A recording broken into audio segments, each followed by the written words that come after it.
বিসমিল্লাহির রহমানির রহিম। আসসালামু আলাইকুম। আজকে আমি অরিজিনাল একটা দেশি চিকেন রান্না করব স্যুপের মতো করে। আর এখানে আমি কয়েক রকমের সবজি কেটে পেঁয়াজ কুচি, রসুন কুচি, হলুদের গুঁড়া, জিরের গুঁড়া আর স্বাদমতো লবণ দিয়ে পাশের চুলায় বসিয়ে দিলাম। আর এখানে আমি চিকেনটা রান্না করব। আজকে বেশি ভুনা করব না, একটু ঝোল ঝোল রাখবো আর কি।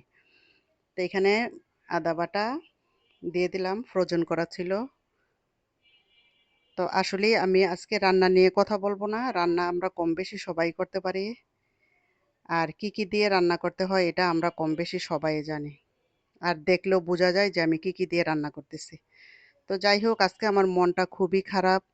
এই যে সোহাগ নামের একটা ছেলেকে মিটফুড হসপিটালের সামনে পাথর দিয়ে ছেঁচে ছেঁচে মারলো, তারপরে বুকের উপরে উঠে লাফাইছে, এই যে রক্তের বন্যা ভেসে গেল। আর বাচ্চারা কিভাবে কান্না করতেছে, ফাঁসি চায় ফাঁসি। যতই কবে ফাঁসি হবে এটা আমরা কেউ জানি না। যতই ফাঁসি হোক কিন্তু ওর বাবাকে তো ওরা খুঁজে আর পাবে না। যা হওয়ার তো হয়েই গেল। তো এ ৮-১০ জন সন্ত্রাসীর সাথে এই জনগণ কিভাবে পারলো না, এটাই আমি চিন্তা করি। তোমরা সবাই যদি কেউ ভিডিও না করে, তোমরা সবাই যদি এগিয়ে আসতা, এই ৮-১০ জন সন্ত্রাসীকে ১০০ জন জনগণ আসলেই তো ওদের অ্যাটাক করা যেত। তো জনগণ যদি এই সাহস করে ওদেরকে ধাওয়া দিত, তাহলে আমার মনে হয় না যে এই সোহাগ নামের এই লোকটা, ছোট ভাইটার এইভাবে মৃত্যু হতো। হয়তো ট্রিটমেন্টের মাধ্যমে বেঁচেও যেতে পারত। তো আসলেই জনগণ দাঁড়িয়ে দাঁড়িয়ে কি করলো বুঝতেই পারলাম না। এত মানুষের মাঝে একটা লোককে কিভাবে মারতে পারে, এটা তো চিন্তাই করা যায় না।